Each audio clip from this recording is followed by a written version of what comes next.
That's good. Hey everybody, I'm Revengeance, and we are here for another American Horror Story Apocalypse episode. What are we, 7 now? Traitor. So thank you everybody for coming to join us. With me as always is Stacey. Want to say hey, Stacey? Hey everyone, we're back. This is Lucky 7, and we're gonna have some fun. Oh yeah, like you said, Lucky 7. That's a good way to put it too. And yeah, it was kind of a interesting way to start this one out too. We had our apparently new voodoo queen, so we know what Dinah's role was, and she stepped in for Marie Laveau, but it seems like she seems to be selling herself to the little rich folks and wherever she was. I'm guessing maybe she was in Beverly Hills or something. Considering, you know, she's got her little talk show. That was my guess. But she was helping out with a little ritual where she removed one girl's, I guess, the mistress heart to stop the cheating husband. So, yeah, that was a kind of interesting opening. What do you think about that? Okay, so if you guys saw the last video, you know how I feel about the whole live hearts and things where, you know, they pull out a still beating heart. That just doesn't appeal to me. It's so utterly disgustingly gross and gruesome, and I don't like it. I was not happy to see that as soon as the episode came on, I'll be honest with you. Some people might think, oh, that's so cool. Yeah, not me. So it was my worst nightmare for the beginning of this episode. I'm not going to lie. Well, okay, so I thought it was a little funny to me because, well, okay, I really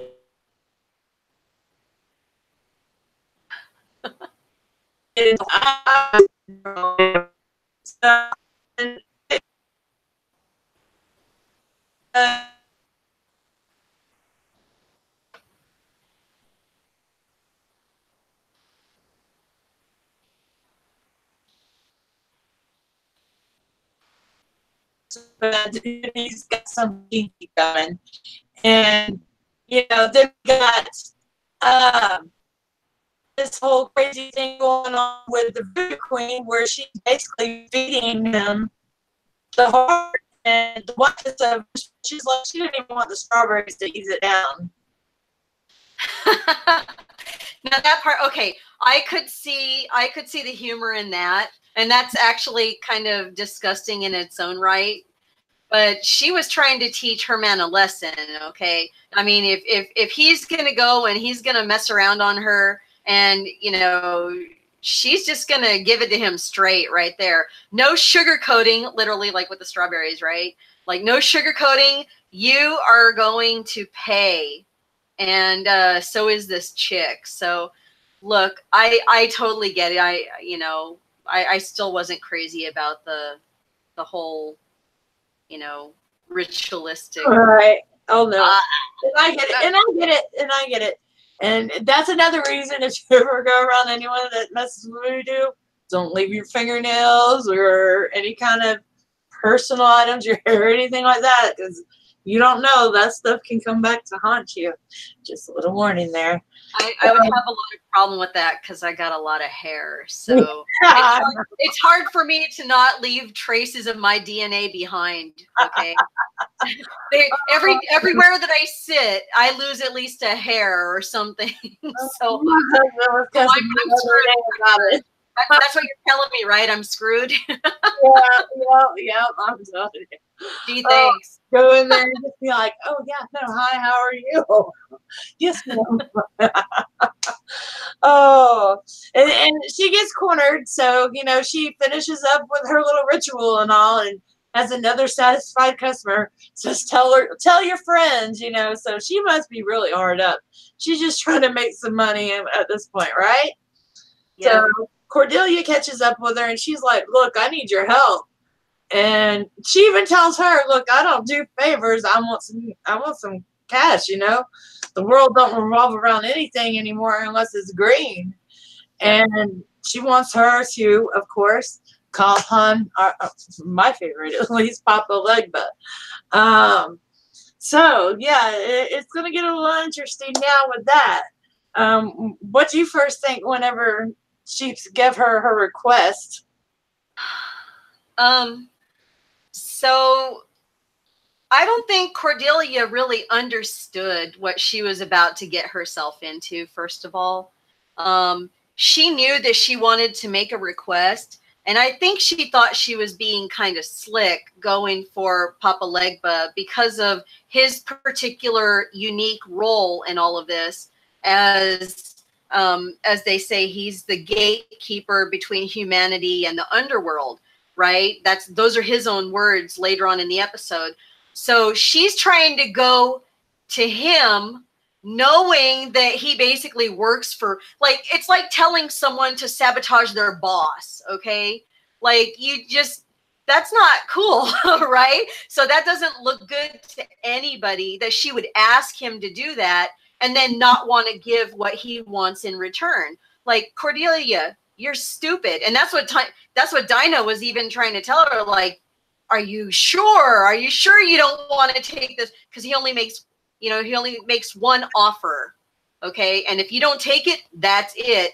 And then Cordelia had this whole, remorse after it didn't work out and everything. I don't want to get too far ahead, but Cordelia just didn't understand what the deal was, and she didn't really understand what she was getting into.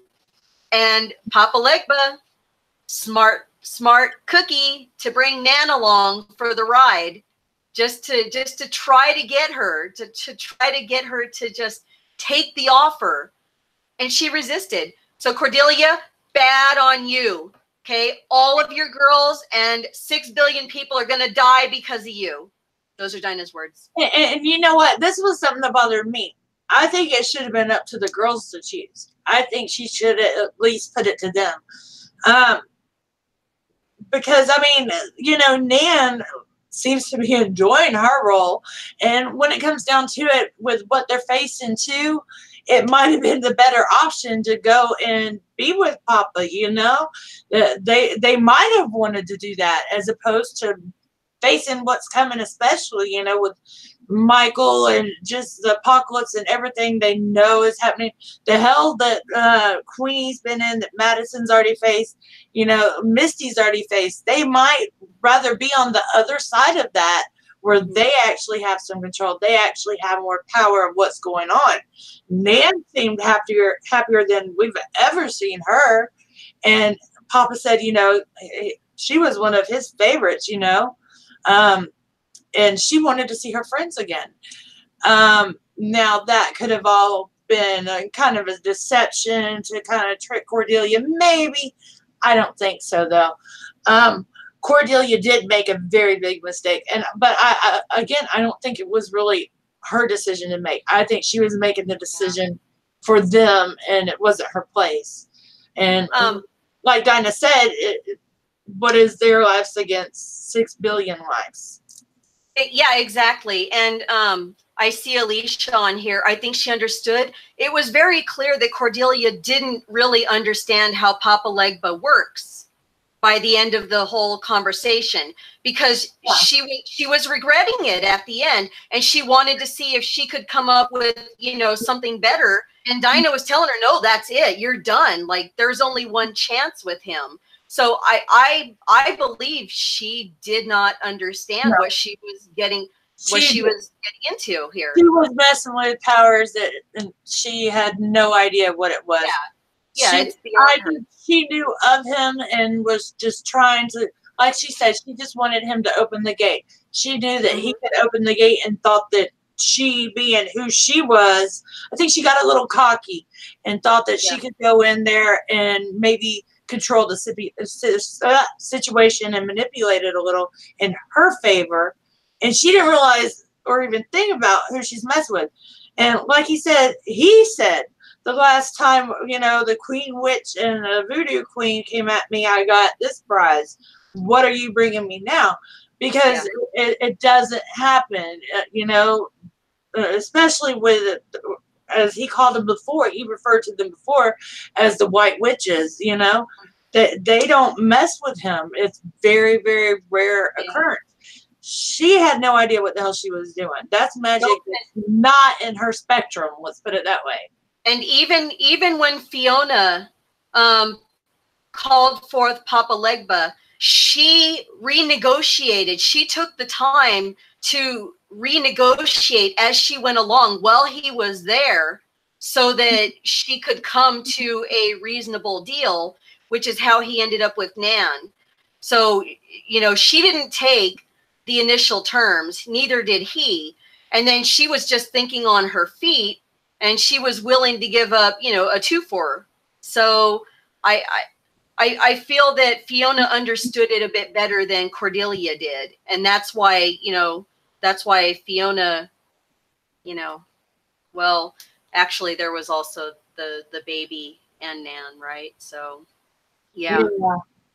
But she also had assistance, right? Marie Laveau was there actually helping her. Dinah wasn't really much help, to be honest with you. She didn't help. She didn't help out Cordelia in the way that that I feel that Marie Laveau helped out Fiona. So there's a contrast there. Yeah, no, there is.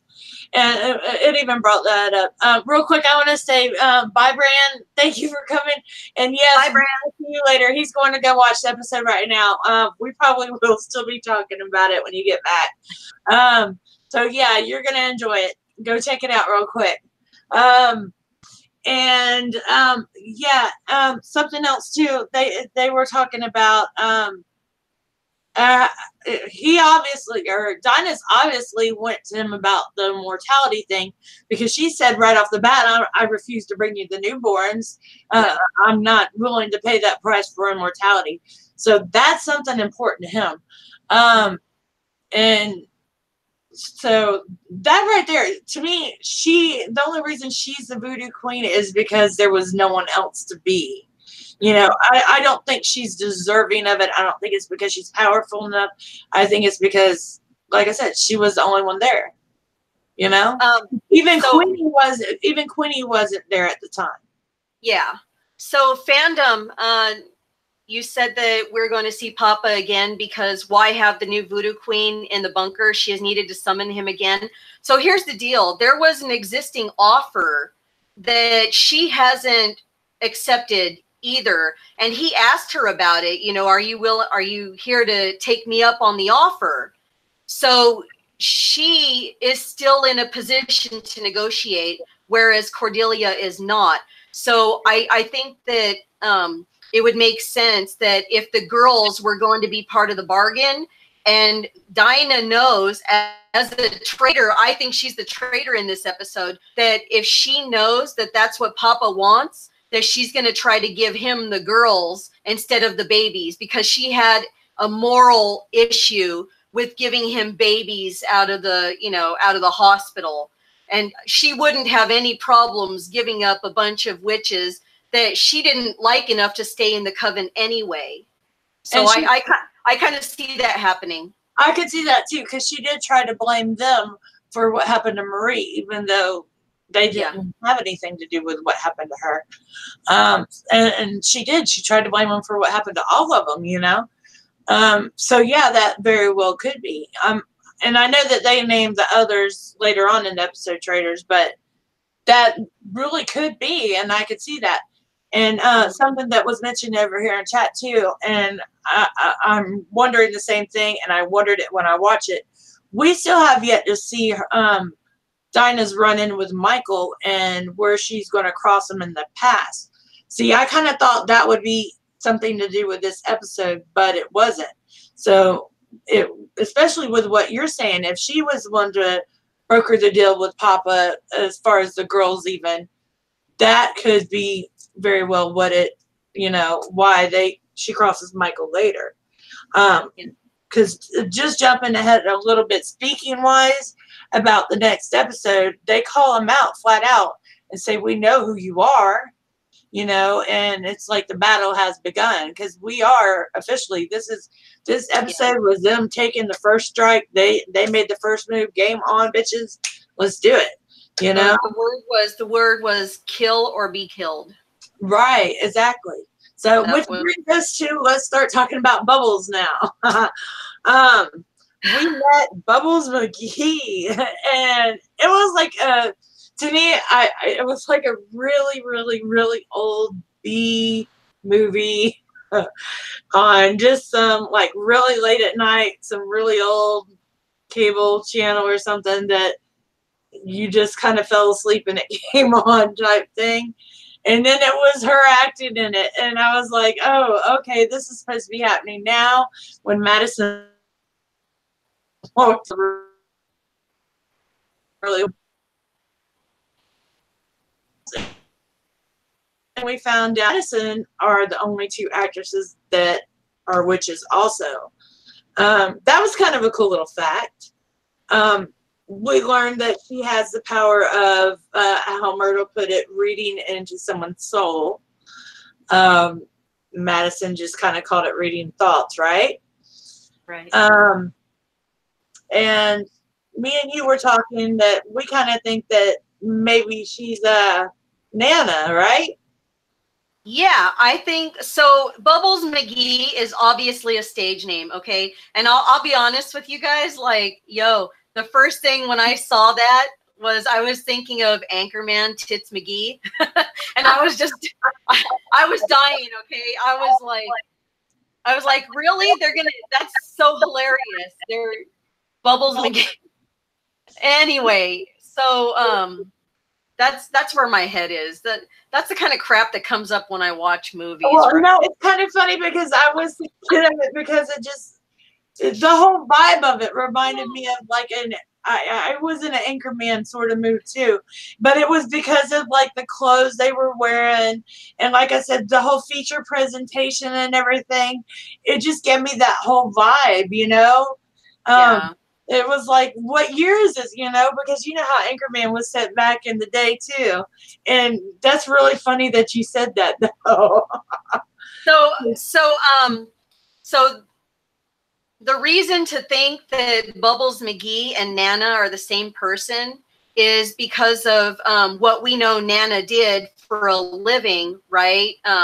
You know, when we're introduced to her, she's already a famous person. And you got to remember that this story is all before the apocalypse happens, okay? So we're looking at the events leading up to the apocalypse. So in this case, Nana would still be alive. And if Bubbles McGee is Nana, then that's Evie. And there would be a reason for her to be stuck in that bunker with everyone else because she's a witch. Exactly. And we find out too that, okay, she's summoned because they need all hands on deck, right? So Cordelia is definitely planning something. So, and that would make sense why they would end up where they did. Because, okay, it's kind of like Cordelia is kind of placing everybody where they need to be and for when the apocalypse happens. We see her resurrect Myrtle. Yeah. And she says that she's seen and she's known that something terrible was coming for a long time and that she's preparing for it. That's what she's been doing. So she knows what's going on. She knows something's not right. I want to address something over here. Okay. Fandom said, when it was revealed that she was a witch, I questioned why we only saw Dinah, Coco, and Mally resurrected. And here's what I thought as far as that, okay? Now, we seen where Mr. Gallant had killed her, right? Mm-hmm. Now, number one, they kind of hitched a ride there with Coco, okay? But if Michael had found out that she was who she was, because he wasn't there. Remember, he's out in the wilderness, right, while Myrtle and all are there. But if he found out, he could have been the reason why she was killed. So they might not even realize she's there. So that might have been the reason she wasn't resurrected. Or she might just be gone now because Michael killed her out of revenge sort of thing for doing that. Mm-hmm. Because she's the reason why Miss Mead died and Ariel and Baldwin. Mm-hmm. Right? So well, also when Michael kills, people have a tendency to stay dead. Right. Because he has the ability to make it to where their soul no longer exists. Now, it's not like we saw that when she was killed or anything, but now that we know the extent of his powers, we can say, okay, well, he effectively could have killed her and her soul. Right. And he did that in his very young stages. Imagine what he's capable of doing in his, more experienced stages, which is when we see him and around the time that Evie is, killed anyway. So I just kind of think that that's probably what happened. Right. I'm coming to terms with it, guys. Yeah. My heart was broken. Right, I know, and again too, we do see the change. I brought this up last week, I think it was, with Michael's eyes, where before he didn't have the red around his eyes, but now once he's at the outpost, he has the red around his eyes, like all through here and all. It's really red. So he's obviously went through some kind of change. Something's coming out of him more. Just he's evolving. Yeah. He's just not the same person. Going back to the whole Coco and just the Coco and Myrtle and all that was going on. I kind of like just their little banter back and forth when they were going having lunch, and how she was talking about that, she's the only one that knew her real age, so of course she did the favor for her. And then they go and they, their whole point is to go find out what Ariel knows, right? Mm-hmm. So they're going to have dinner with Ariel and Baldwin, and they try and make it like a truce dinner, right? Right. So the whole point of this whole truce dinner is basically there is Coco to hear what she can. What do we learn from this whole dinner is basically that Baldwin says, he hates this bitch. Ariel says, no one's brought up John Henry, but he's glad that he's a pile of ash. Then we hear, I can't wait till every last witch is dead. And I want to wipe the smile off their smug little faces. So that's kind of the back and forth that we get from their thoughts. And Coco's response is, they're going to kill us all. So kill or be killed is where we're at now, right? Right. Okay. So this is when Cordelia decides that it's time to fight back. Now, before this, we see Cordelia. I'm going to back up a little bit with Cordelia. We see Cordelia's health is failing, right? So he has to help her out a little bit with that.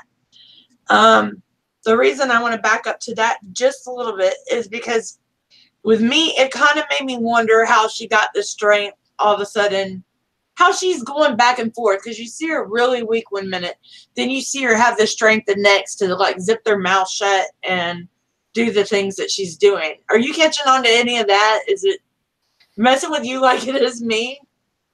No, I mean,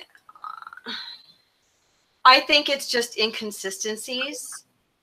I like the best explanation that I'd seen so far is when Zoe tells Cordelia that her weakness is not because of Michael, it's because of Mallory, which would confirm what I said like episodes and episodes ago, that the reason Cordelia was getting sort of weak in the first place was because of her and being around her while her powers were growing. So I kind of feel good about that.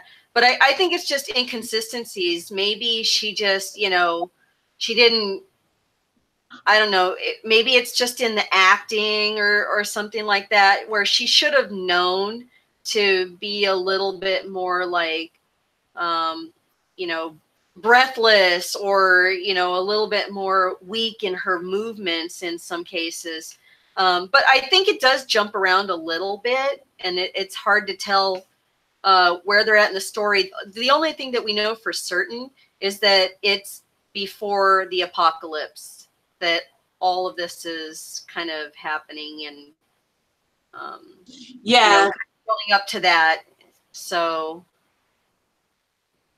yeah, that kind of messed with me a little bit too, because it, like with Myrtle, it said 2 years before the apocalypse happened, and it's kind of messing with me a little bit, because it's like, okay, now I'm kind of confused about the timeline, because we know it was 3 years before when Michael went to the academy.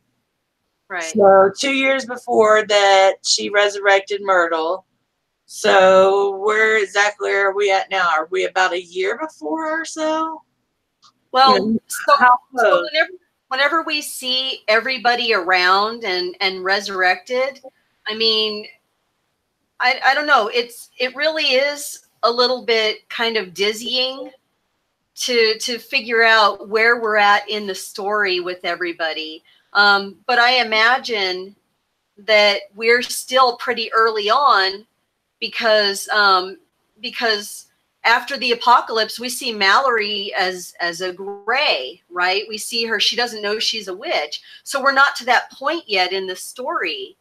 We're still leading up to the apocalypse. So I think that that's maybe why. And it doesn't quite feel that way. I don't know. I wish they wouldn't have done that, but it's kind of odd to me. But yeah. I think we're still looking at pre-apocalypse stuff still. Yeah, no, I agree too, because it's like I said, it feels like she's trying to put everybody in place for what's going to happen. You know, she's getting ready. But it just bothers me how 1 minute she seems really weak and fallen, and the next minute she seems really strong. Like, almost like she's siphoning from somebody's powers, or I don't know, maybe even Mallory's kind of healing her in a way too. Could be. But we know now too, because we seen that Mallory did the final test for her 7 wonders. It showed us that. And it said that it was her final test when she brought John Henry back. Yeah. And she brought him back from ash. He was dust. He was nothing. And yeah, that was a really cool moment. I was really happy to see him come back. So let me just a quick observation on that. Okay, so that would be comparable to Michael in a sense, because he brought back Misty Day from the ash. So she has comparable powers. Exactly. No, I thought the same thing. We didn't see her descend to hell, but she basically brought from ashes and dust back to life. It made me think of like the whole ashes to ashes, dust to dust, but just the other way around, you know? Because we've seen her do it with the deer, where she went backwards from the heels, you know, where she healed the wounds, you know? She undid the wounds. So now it was like she did it from the dust. Yeah. Right. Okay. I was about to say, you know what I'm saying? I'm getting off the side. Yeah, that was actually pretty cool the way that she did that, even though, and she didn't have to descend to hell and make a deal with the demons like he did to do it. Yeah, she just she opened up Coco's neck and pulled out the, what was it, those Coco, whatever they are, those pink things, the snowballs or whatever they're called. Oh my gosh, I can't even eat those, but still I almost wanted one until I saw it come out of her neck. So, you know, whatever. Oh, yeah. Yeah, the snowball. Oh yeah, but she just like, and she just did the little slice thing. Yeah, and I want to say something, because I was just thinking this. Alicia said, although I do see the X-Men parallel with Mallory having Jean Grey type fire powers, she reminds me of just Jean Grey and Phoenix way much too. Like, seriously, she made the Dark Phoenix comment a long back. what was it, like episode 3 or 4? I think she made it, right? It was pretty early on, yeah. And no, I'm totally for the Phoenix. And with the whole Ash thing, that was another thing that just screamed Phoenix at me too. Yeah, and yeah, let's talk about Coco for a minute too, because yeah, we got some stuff happening with her. She developed a new power. She's now identifying the number of calories. Speaking of her little choking on the snowball there, it makes me wonder too why the two of them exactly are getting paired together later on. You know, just how our powers are going to manifest more and complement each other. I get this in danger. I understand how that one works, but the counting calories, I'm so curious. So Coco. You know, I would love to be happy with her character. I really would. And she's been put in these really awkward, weird kind of things, I think. But Coco, so she got a bit of a raw deal, I think. She got the bad deal. You know, okay, Cordelia, seriously, like, she's so irritating. I'm gonna throw her in there, okay? Cordelia's irritating because she sat down and convinced Coco that what she was about to do was important, okay? when she was gonna go up to Mead's car.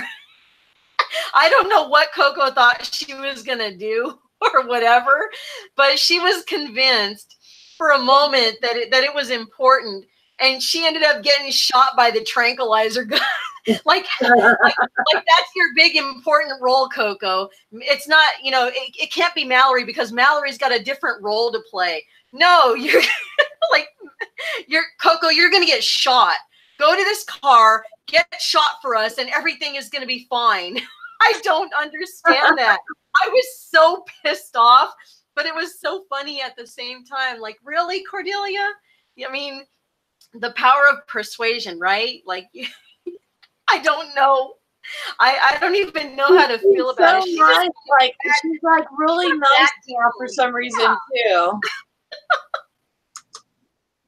Oh my god! Like, the Coco we see now is not the Coco that we've come to know already. It's like a complete opposite. But I could see why she would be pissy, okay? I mean, she took a tranquilizer dart or whatever, a bullet. Oh, yeah. She got shot by a tranquilizer gun. Dude, if someone was to ask me to take a bullet for them, I'd be pissy too. Like, I totally understand where she's coming from now. Like, yo, that's what you guys did to me. I just, like, God. You got an important role to play. No, you don't. You're just gonna get shot by a tranquilizer gun. You know what? At first I was like, oh hell, she's fixing to like shoot her, and then they're like, oh no, you're just going to sleep. She's like, oh good. I was like, oh thank God. You know what though? I love it when they have the albinos because they're just really badass. Every time we see them, there's something good going on. And 3 of them. Yeah, we had 3 of them this time. That was really cool. And something I want to point out that definitely shows that those were not them. That was not with the witches that came to get Timothy at the beginning. Episode 1, those were not with the witches. Right. Yep. So that still makes me think that the cooperative is the cooperation. Did I say it wrong again? Corporation. I always do that. But yeah, it still makes me think that that's who they were with instead. Mm-hmm. Yeah, I don't think so because yeah, the witches like the albino guys, and that seems to be their men. So yeah, I don't see a relation there.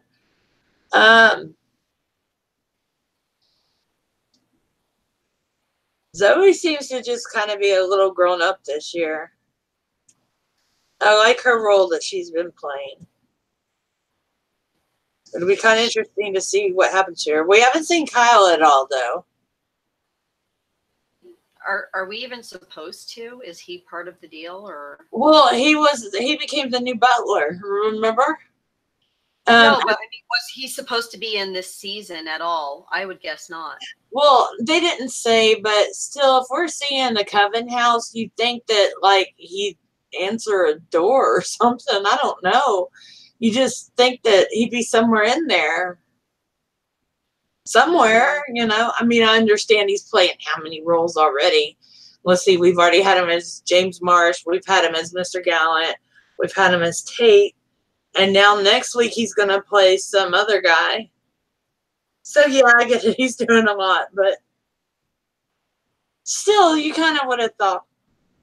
You know what he looked like? I'm going to jump ahead and say this. So when I was watching the little, you know, the preview or whatever they're called. So, you know what he reminded me of was the little kid Sam on Different Strokes. You remember his little haircut? Oh my gosh. Like, if anyone remembers that show, then you'll totally know what I'm talking about. It's not even really like a bowl cut, but it's like angled, and he's got like, it's like, you know, short and flat in the front and total, I don't know, late 90s, 70s, early 1980s. And it totally reminded me of that. With me, it was, I don't remember what character it was, but it was a Dana Carvey character. Was it Dana Carvey? It was someone on Saturday Night Live. It might not have been Dana Carvey. Oh, David Spade. David Spade. Thank you. I was like, no, it wasn't Dana Carvey. It was the other one. Yes, it was David Spade. And yeah, you know who I'm talking about now because you just knew it. Yeah. It was all David Spade character that he used to do. Oh, crap. I know what you're talking about, and I can't think of which one oh, man. Yeah. And I want to say it was when he was the kid whenever Chris Farley was the man that used to live in the van down by the river. That is one of the best skits ever. Isn't it? I love it. That is. That's a total classic. And yes, no, like Evan Peters is amazing. He is amazing. Thank you, Al. We appreciate you. And I tell you what, I've been watching them Red Sox, paying attention. They've like been jamming. They won. Yeah. Did they win? I didn't see that. They won the World Series last night. Yeah. That is awesome. That is awesome. Yeah, LA fans were pretty pissed. The stadium was almost empty by the time they had the ceremony. Oh, sorry, LA, but yeah. I'm not a Dodgers fan, so. And you know what? And I like the underdogs, and I usually go for the underdogs. But here's the thing: like the Red Sox were like just having that losing streak for so many years, and now anytime they win, I'm just happy for them. Not that we're going off on a tangent or anything. Yeah, no. We don't do that around here. Oh no, never.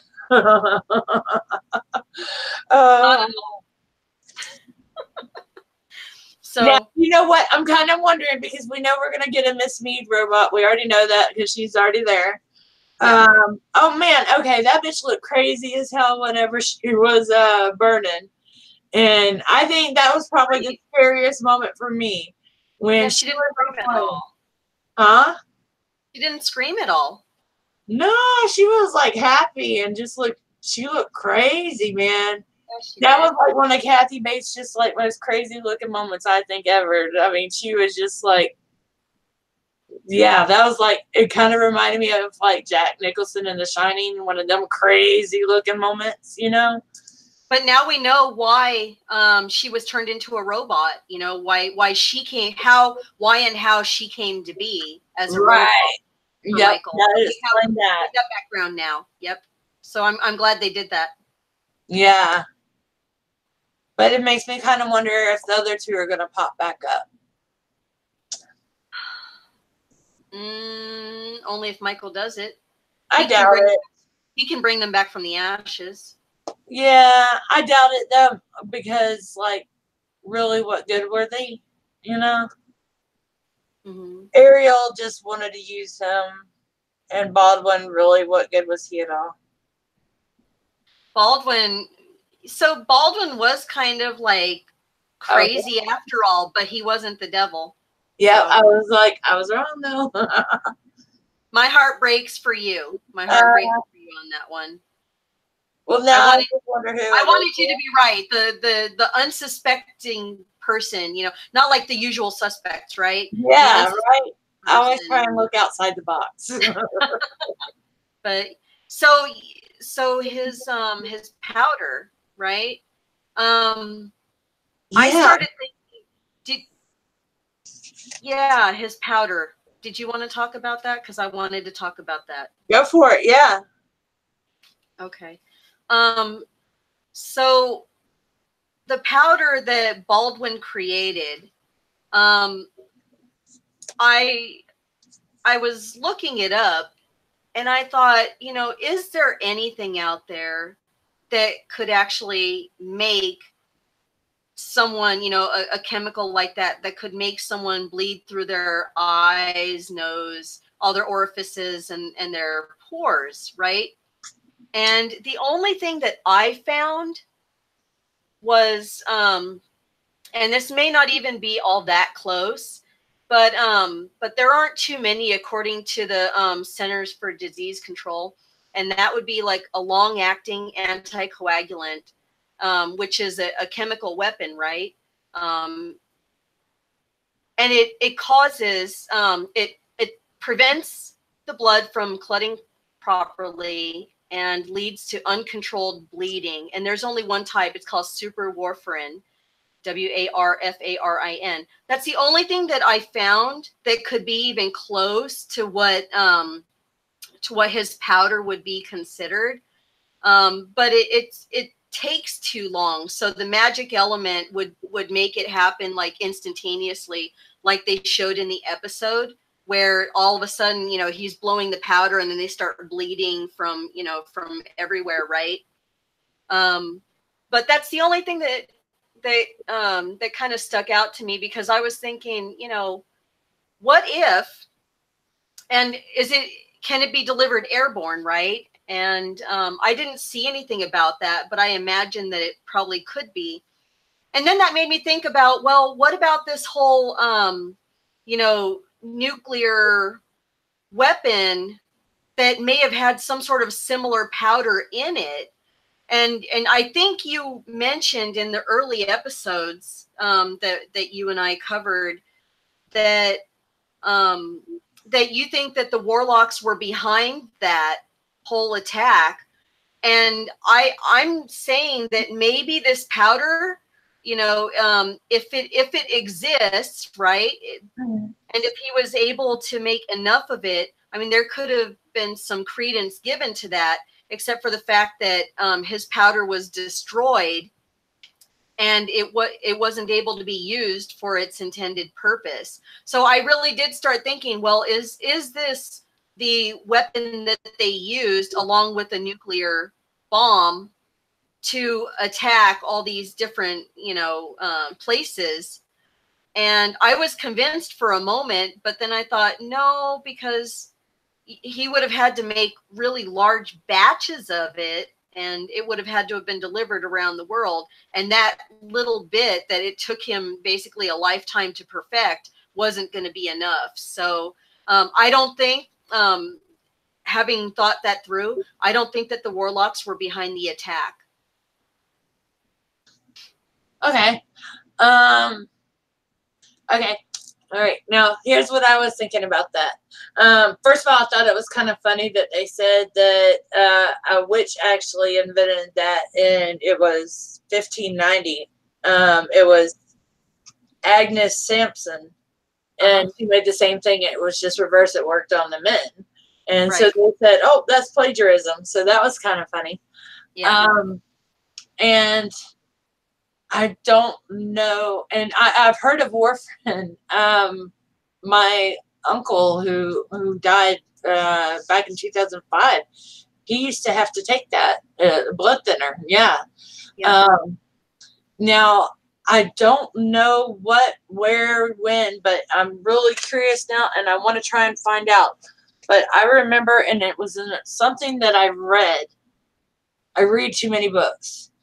But I remember reading about something that did that. It didn't I don't remember it making you bleed like out everything, like all your pores, but I remember it making you like bleed from your eyes and stuff like that. Right. And it was like an airborne kind of chemical agent sort of thing. Mm-hmm. Damn, I'm kind of curious now. I didn't think to look that up. And it could have been something just like made up in a book or something like that. Who knows? Because I read all kinds of stuff. So, Yeah. but that's interesting, and I could see them like coming up with some crazy stuff like that too. Honestly. Yeah, I mean, if they were going to come up with a way to, to destroy all the witches everywhere and find their power, then what better way to do it than the way that they had in mind, but on a larger, grander scale? Deliver it by I mean, they're magical. They could have gotten their hands on nuclear weapons, no problem. Okay. And it could have been possible, except for the fact that the only known batch was destroyed. Right. Well, see, here's the thing. Okay. With the warlocks, the only real power that they have at the end of the day is influence and money. Right. The real power lies with the witches because they, like it said before, testosterone is an inhibitor, and they can't get on the ethereal plane like the women can. So that kind of screws them up, right? So that's why the women and the witches are more powerful. So, like how I keep going to the corporation, that's why I tend to lean more with the warlocks association with them.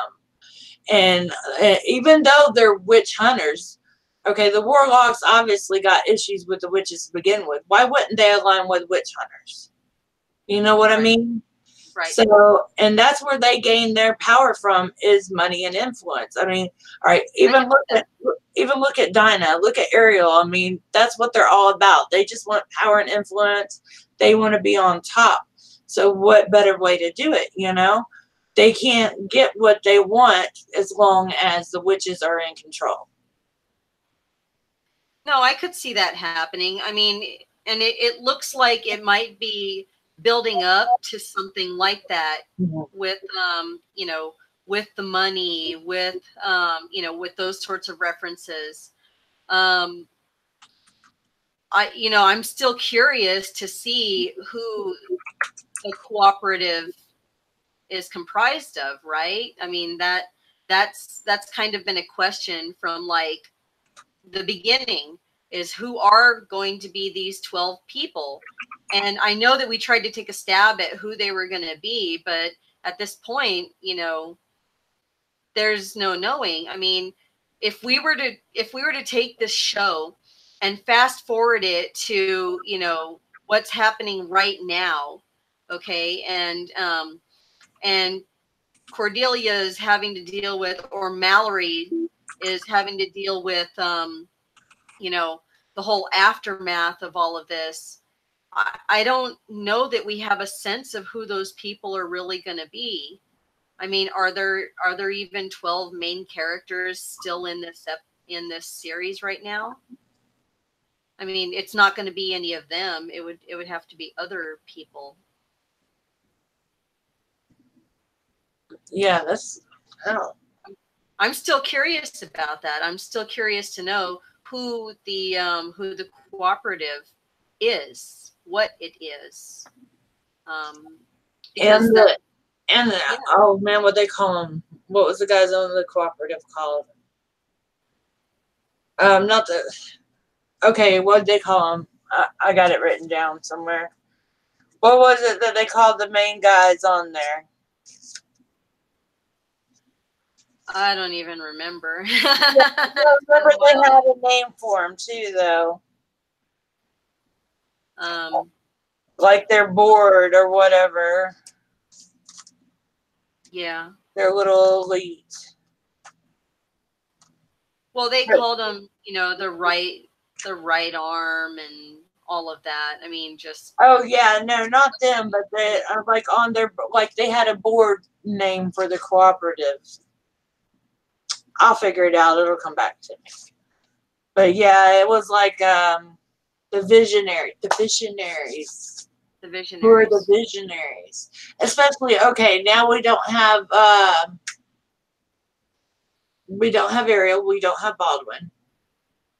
So who are the visionaries going to be this new group of what looks like, to me, it reminded me of like a Christian camp, Bible camp sort of thing, but reverse. On the preview for next week that he's going to. Yeah, the Satanic Church. Right? Yeah, that was interesting. It wasn't much of a, I don't know, it wasn't much of a preview, but I don't know, maybe, I mean, maybe that's who it's supposed to be, is the Satanic Church. Maybe they're the cooperative. I'm not sure. But we have to remember that this is all, again, leading up to the apocalypse. We're still, building that, that prehistory kind of thing. So, yeah, I don't know. I hope we get an answer to that, though. I hope that they don't just leave us hanging, because they seem to be, taking a long time to get back around to that. And we only have like a few episodes left. But you know what? Remember before I said that this one will be, like, this season will be the apocalypse, and I think next season will probably be post-apocalypse. And it's making me wonder if that's what's going to happen now. Like, this is all leading up to, and the next season we're going to see what's going to happen as a result of. Just curious. It's making, because it is dragging on like that so much, Yeah. I want to address over here real quick in the chat. Alicia says, not according to, I want to back up. Okay.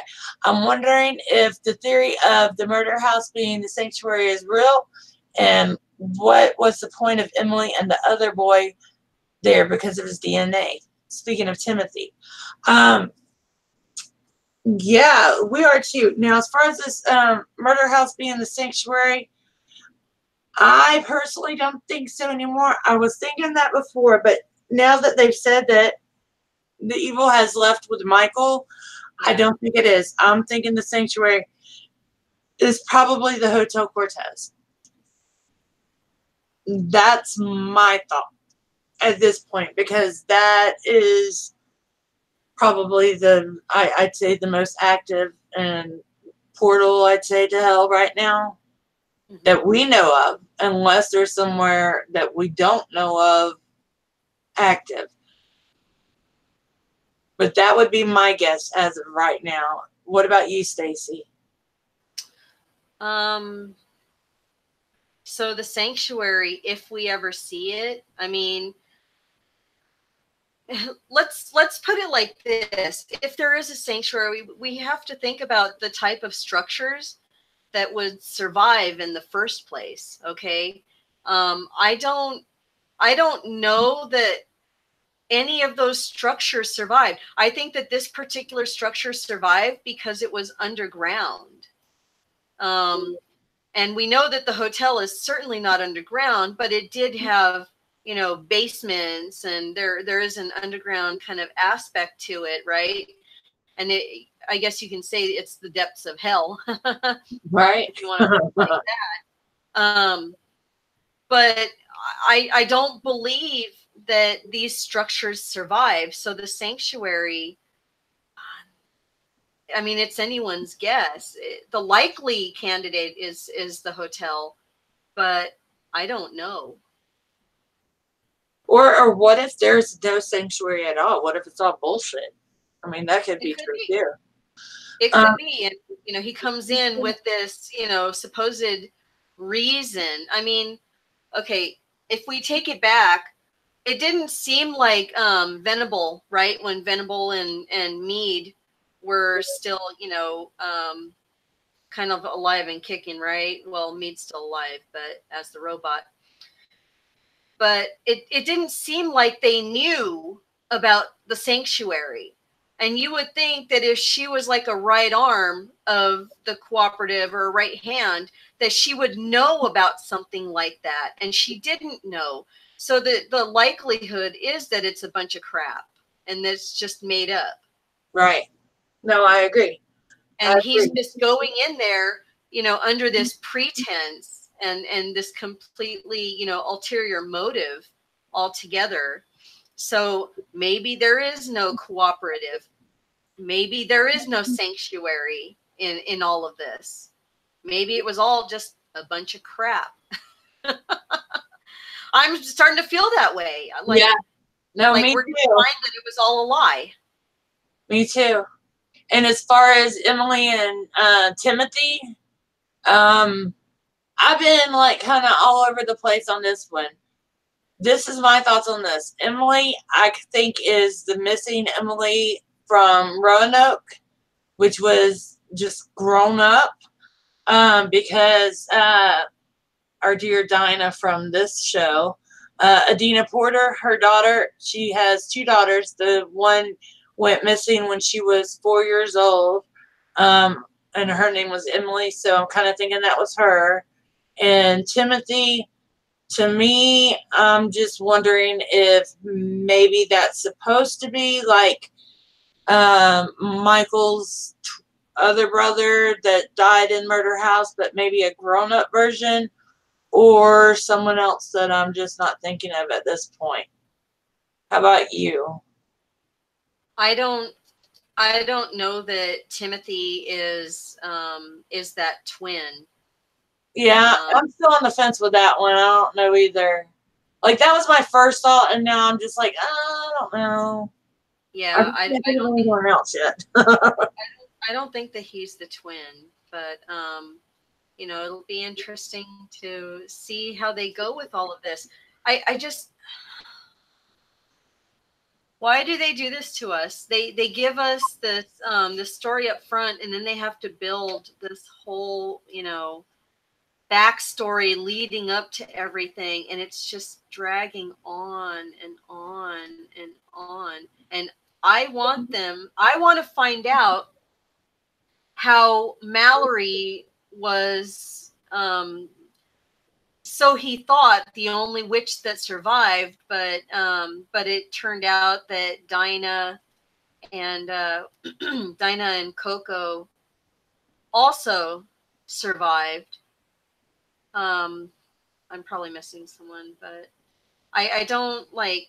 I want to see what happened, and I was kind of hoping that powder thing would have been the case, but it didn't happen. So something else happened, and it wasn't because Baldwin did. It wasn't because of Ariel did. It's because of Michael himself, because he was the only remaining person from the Warlocks. So we still have yet to see what happens to the witches to kill them off for the most part.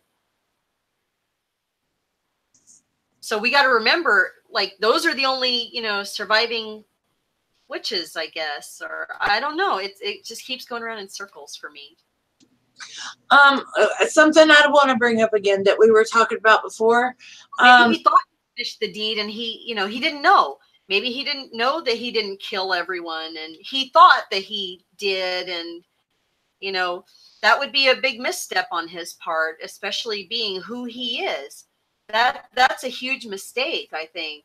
Now that I'm kind of, you know, thinking out of my circular thought, right? That Michael thinks that Mallory is the only survivor, but she's not the only survivor, that all these other witches did survive, and, you know, and then they're bringing back other witches to fight him. So, you know, there's some flawed thinking on his part. So he's, in a way, he's not as good at predicting, you know, the future or seeing things maybe as Cordelia is in that sense. Well, no, because there's something still special about her, because he says there's one. So even still, Okay, this is something I wanted to bring up again. Okay, last week we were talking about phoenixes and the white witches. Yeah. So, just to refresh, I want us to go over again about what we were talking about, who we think could possibly be white witches, and bring that up for people who weren't with us last week. You want me to help you? I got to go back to my notes because my brain has been in so many different directions. Okay, I'll help you. Last week we were talking about that, the possibility that we think that some of the girls are white witches and that they're more important, and are going to have a bigger role. And that would be Mallory, who is, we know now for sure, confirmed, is the next Supreme. Also, we think, obviously, Stevie. We know she's a white witch. We think that Misty is a white witch. Who else did we think? Myrtle is a white witch. Who else? I know I'm missing someone. There was another. Coco. We think Coco is a white witch also. And honestly, I'm starting to think that now, after her third death, that even Madison might be on that list. I know she wasn't on our list before, but I'm starting to consider her now. I don't know. I still have my reservations about her status. I don't think. Look, she said that she was going to try not to screw it up because it was her third chance, you know, and she seems to be different this time around than she has been with her other new lives. And so is Queenie. Again, she's definitely. Queenie's been very, you know, calm and pleasant and everything since her return.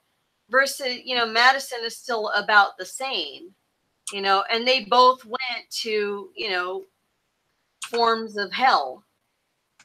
With two different outcomes. You know, someone changed significantly and someone did not.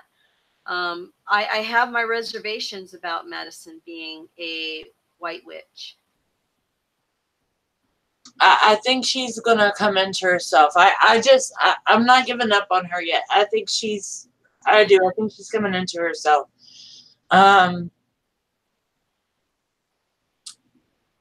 Yeah, I'm not giving up on Madison. Not yet, at least. The other thing that we were talking about too, and this was like the first thing that I popped in my head, and that was the fact of Mallory being a phoenix.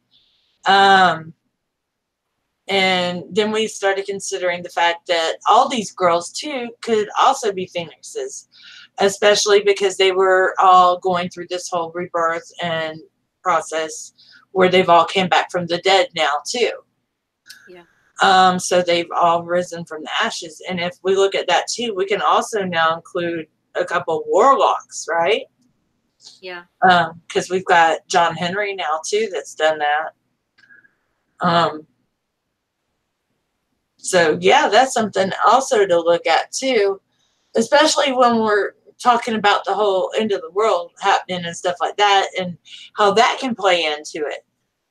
So that's some information.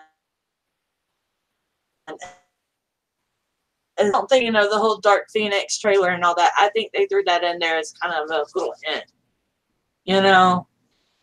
Yeah, I think so too. Especially the way that she was throwing that fire. Yeah. Yeah, see, Alicia said that would make sense. At one point in time, the Phoenix Force was split between 5 people.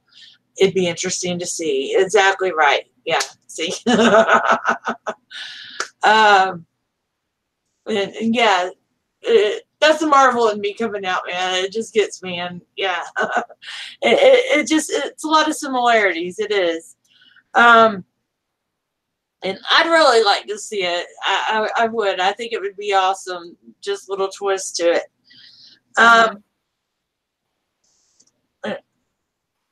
let's see, what else do we have going on here? The whole Miss Meat in the butcher shop, she was getting her goat's hoofs in there. That butcher didn't seem to blink an eye that time.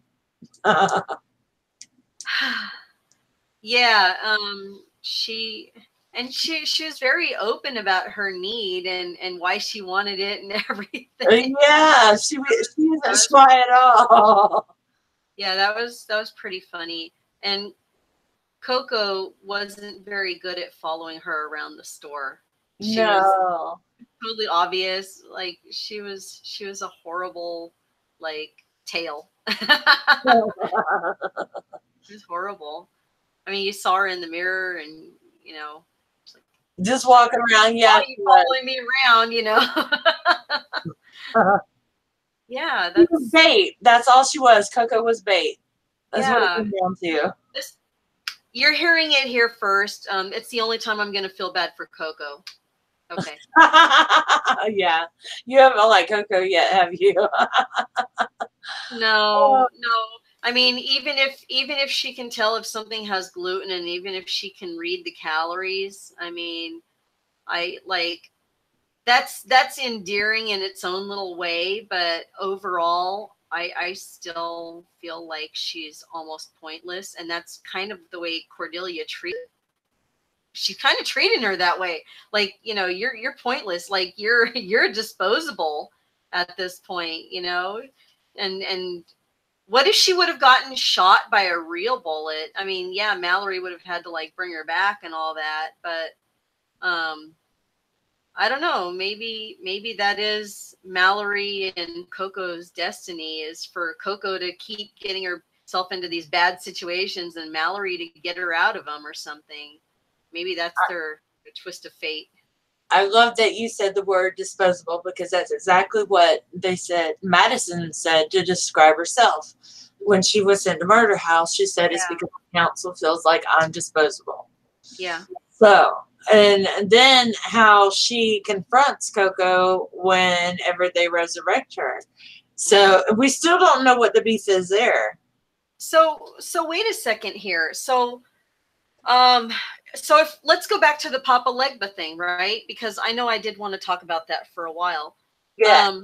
So maybe the people who are considered these disposable people are not going to be our white witches. These are the ones that that probably could be given up to Papa Legba to make a deal.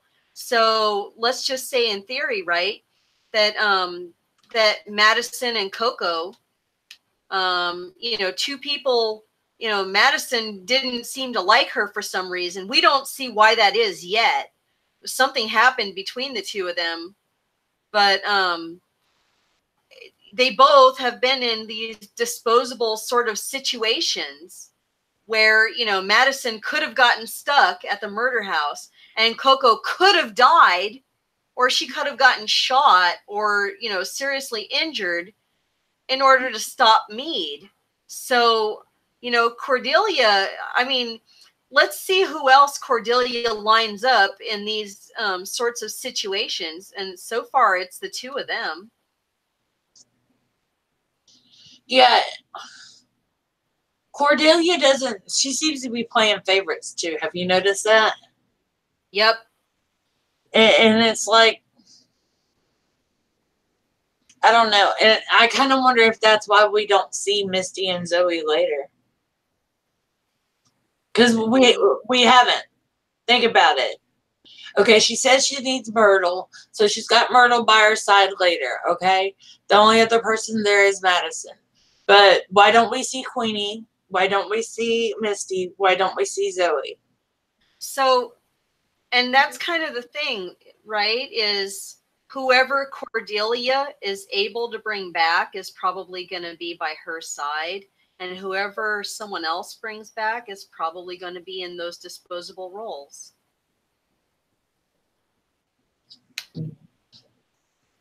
Maybe they're the ones that, I don't know. I just, I don't know. I don't think we're done with Papa Legba. I really don't. But I don't think it's going to be because of what Cordelia does or what she wants. I think she's going to be out of the equation whether she wants to or not. Yeah. I think she's just going to be cut out completely. I think Dinah's going to show later on why she's truly the traitor. Yeah. Yeah, no, that bitch is going to get something coming to her. And, yeah. Because she's not right. And also thinking back to her interview with Michael, right? Basically, he told her, like, you're pretty bad. You're evil. I've seen what you've done. And it very well could be because she gave up these girls to Papa Legba. Yeah. And he would know that too. I mean, again, that's one of his guys right there. Right. So that's something he would and should know. Right. So maybe that's why she's the traitor, not because the episode was supposed to make us think about who's supposed to be a traitor and why, I think. So it kind of would make sense then that we figure out why Dinah, number one, would have been called out by Michael that way, and what would have led up to that. And we're kind of getting to see why she's the traitor. And I could totally see that's going to be a payoff later on, is she's going to make a deal with him. Because and she stays on the fence. She said that before too. She don't want nothing, no part of anything. She stays on the fence. But she's going to have to choose, right? So, and everyone's having to choose whether they like it or not. And she can't stay on that fence. I think that we're going to see a despicable act where she's going to be getting rid of some witches, and she was pretty upset about the fact that that she thought the witches got rid of Marie Laveau too. She was pretty, even though she's in charge and she's got no one else, she was pretty upset about that. And I think that in her mind, that would be cause for revenge. Right, and it had nothing to do. And she even said that, and she knew that. She was just mad because she didn't have her own kingdom to rule over and people to rule over, And so, you know what? I think if there would have been anybody left, she would not have been Voodoo Queen. Because, like we said before, Queenie wasn't even around at that time. Queenie was brought back after. Right. I think Queenie would have been a better Voodoo Queen than she would. Well, she's an actual voodoo doll. I know. She's the epitome. She's the epitome of it, right? Right. Yeah. But yeah, I feel like we're going to get that payoff pretty soon, and that's again why we don't hear Cordelia say Madison. All these things that we were wondering, like we're going to start seeing that now. And I think it's all going to be because of Dinah. Yeah, it is. And then we see guilt too. There was, like Mallory was guilt. Because she felt like it was her fault that Cordelia was failing. Because she was rising. It's like she didn't want to rise almost to Supreme because it was taken away from Cordelia's powers. Now, I don't think the reason that she was fading as bad as she was completely because of Mallory. I think it was also a drain from Michael. Mm-hmm. I think it was kind of like she was getting siphoned from both. Because I think Mallory she was more of a natural bloom, if that makes sense. And Michael was more like how whenever he was in the womb, how he siphoned from the other baby. You know what I mean? And he just sucked everything away. I feel kind of like that's what's happening with Cordelia. And he's sucking it away. And I feel like Mallory's more just naturally blossoming. Or or it could be that the reason that Cordelia hasn't faded completely is because of Mallory, you know, maybe giving her some energy as she goes along. Right. Yeah. Energy. Well, that's like how we were talking about with her power going up and down, and how sometimes she has some. Yeah. She could be like that siphon. She's siphoning some from Mallory to kind of balance her out when she needs it, you know? Could be. Oh, man, there's just a lot of crazy stuff going on. So, yeah, they definitely go and they make the first strike. They got Miss Mead down, and they got Baldwin, they got Ariel, and they brought John Henry back, and sure enough, he lit the match, didn't he? He sure did. That was great. I'll tell you what, I loved it. That was one of my favorite moments this season.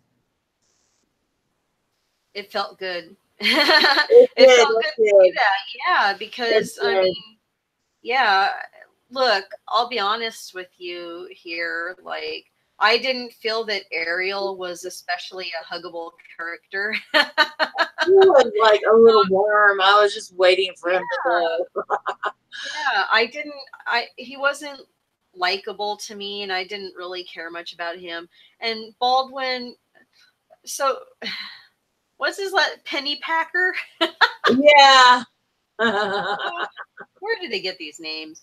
Anyway, so Baldwin, as much as he smiled and as much as he, you know, played the piano for them and everything, I mean, he met his doom. He had what was coming to him. I hoped that he was going to go over to the good side, but he didn't. So, oh well. Yeah. And like I said, Miss Mead just looked really crazy scary when they lit her ass up. She still, I'll tell you what, Kathy Bates looked cool as hell this season, and she still looks cool as hell because we still got that AI version. But yeah, she just, her hair, everything, she just looked really cool. Now, here's my question. Where is the other guy that was, what was he, the Cardinal, and the other chick that was with them when they first came to Michael? So where Michael's out in the wilderness, is he maybe at the camp with them somewhere? And I'm speaking of the girl that plays Pepper. That was the other one that was with Miss Mead when they first showed up. Yeah, I realized that was her. Yeah. So, you know what? I don't know, but it's kind of like a, you know, like a walkabout, right? where he goes and he's, you know, moving into his next stage of life. You know, where the boy becomes the man, right? You do the walkabout, that kind of thing. Going off into the wilderness. Didn't Jesus walk through the desert? Like, yeah, culturally is significant. Yeah, it's a significant thing to do something like that, to go off into the wilderness and to kind of find yourself and to kind of, you know, hone your energies and to, you know, to realize just how powerful of a person you are when you're off by yourself, if he is by himself. Right. Okay. So that's, you know, there's like a cultural aspect there. But I don't know about the leaders of the Satanists. I mean, I could see where he would start, you know, following them or going. Why would he? That's the thing. Like, why would he follow them? But I mean, he would have to learn at least a little bit. You know, he, like it said in that preview or whatever, that, you know, it doesn't come with an instruction manual. So that's true. I mean, I guess he would have to learn it from somewhere, right? Right.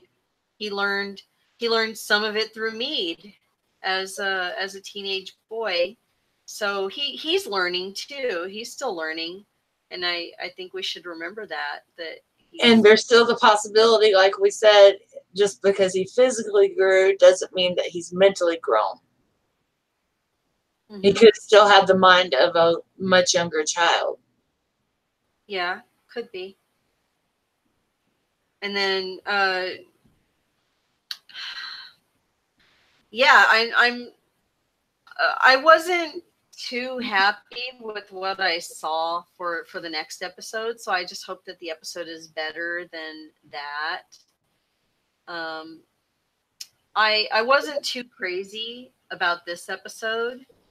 There's just certain things about it that I found really interesting, but Yeah. I wasn't like wowed. I didn't like the beating heart, of course, but like um, you guys know that about me.